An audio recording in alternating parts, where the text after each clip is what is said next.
Ça s'appelle l'école du stress. Pourquoi ça s'appelle l'école du stress? On est parti sur les mots-clés Internet, c'est-à-dire que les gens qui cherchaient une formation comme la nôtre, on s'est dit que les mots-clés que la personne a utilisés, c'était école, stress.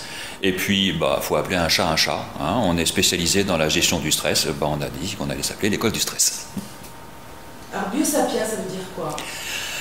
Alors, Biosapia, de façon étymologique, on a bio qui vient de vie, le S qui vient de synergie, mouvement, et Appia, qui est le nom des anciennes voies romaines, ce qui, si je synthétise, c'est un cheminement vers, vers un mouvement de vie, vers un retour à soi, une redynamisation. Donc on est sur des choses qui sont simples, concrètes, pratiques, et elle est spécifiquement construite pour cibler et la gestion des émotions et la gestion du mental. C'est ce qui va permettre de façon très efficace justement de pouvoir reprendre la maîtrise du petit vélo qu'on a dans la tête, ou pouvoir à un moment, quand on sent monter une émotion, une inquiétude, se sentir un petit peu énervé, irrité, de pouvoir vraiment calmer ces aspects-là immédiatement. C'est pour ça que c'est autant pratique dans un domaine personnel qu'au quotidien professionnel en pleine réunion.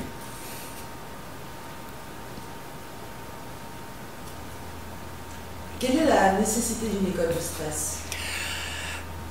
Ah oui, bonne question. Je dirais, moi je vois quand même une spécificité dans la méthode Biosapia que pour l'instant, à ma connaissance, je ne vois pas ailleurs, c'est qu'elle est vraiment dédiée et spécifiquement orientée vers l'autonomie de l'autre.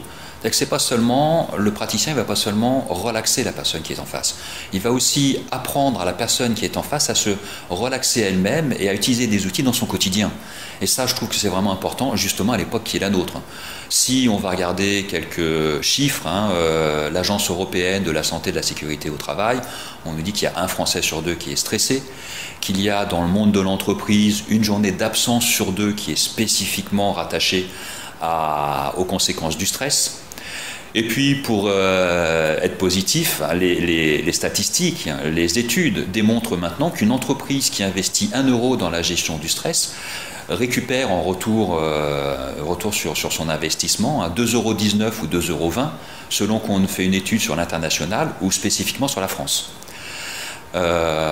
Et bon, c'est vrai que là je sors des chiffres comme ça. Moi je suis issu, je continue, la majorité de mon activité se fait dans le monde de l'entreprise.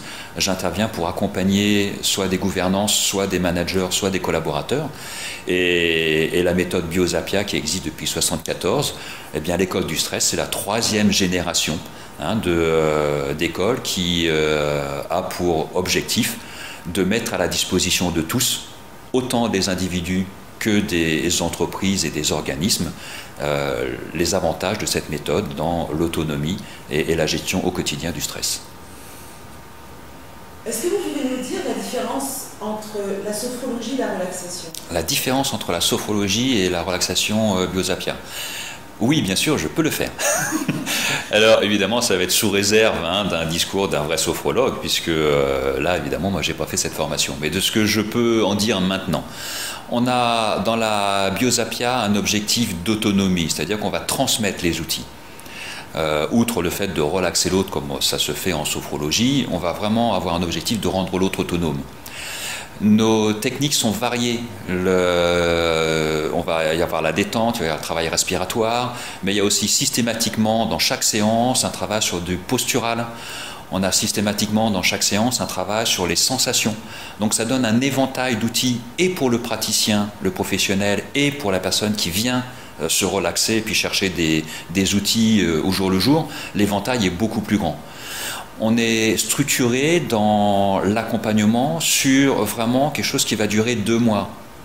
Donc c'est comme en sophrologie, il y a un contrat initial, on va clarifier ce qu'on va faire ensemble, mais par contre il est clair que ça ne durera pas plus de 2 mois, c'est pas 10 séances, plus 10 séances, etc.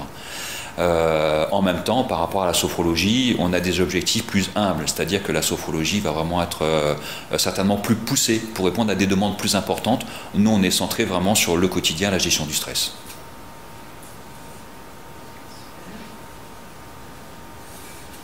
Est-ce que cette méthode pourrait aussi être proposée par exemple à des enfants? Ah oui, bien sûr. Outre les aspects génériques, on a toujours des spécificités hein, sur les méthodes de relaxation, alors en fonction du public ou en fonction des demandes. Et en fonction du public, bien sûr, c'est les enfants, c'est le troisième âge, c'est les retraités. Oui, il y a tout à fait la capacité en fait à construire des accompagnements spécifiques. Il y a vraiment un éventail d'outils.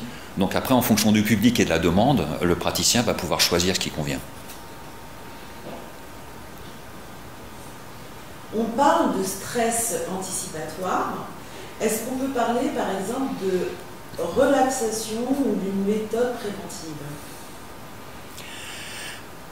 Je pense que la gestion du stress, j'aurais presque envie de dire, par définition, c'est du préventif. C'est-à-dire qu'on est vraiment à une époque, il y a un psychologue qui s'appelle Dejour, qui qualifie notre époque de dégénérescence sociétale. Donc on est vraiment sur une période un peu difficile hein, sur le vécu du stress. On a des outils qui vont permettre de gérer le stress quand il est là. Mais évidemment, le plus efficace pour moi, c'est pas d'attendre qu'il soit là. C'est plus un choix de vie, une discipline personnelle au quotidien, avec des outils qui soient simples, courts, et où on va plutôt que subir, on va agir plutôt que subir le stress sans pouvoir le contrôler. Mais en fait, on va apprendre à maîtriser ce qui se passe et à éviter qu'il s'installe.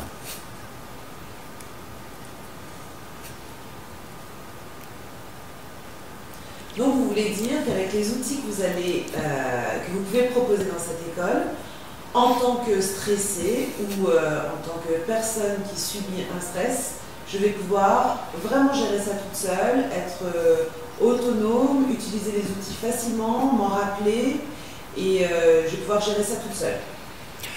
C'est tout à fait l'objectif et c'est tout à fait les outils qui sont mis en place. C'est-à-dire que une pratique, que ce soit en individuel ou en groupe, à partir du moment où vous avez eu une animation de groupe pendant 1 heure, vous ressortez de là, il y a des outils que vous pouvez réutiliser tout seul dans les 5 minutes qui suivent. L'accompagnement individuel, c'est pareil. Et c'est vraiment ça l'objectif, c'est de faire que voilà, vous n'avez pas besoin d'un accompagnement d'1 mois, 2 mois, 3 mois. C'est une séance d'1 heure et demie. Dans la séance d'1 heure et demie, vous avez des outils que vous pouvez vous réutiliser voilà, l'heure qui suit. C'est vraiment un objectif d'autonomie.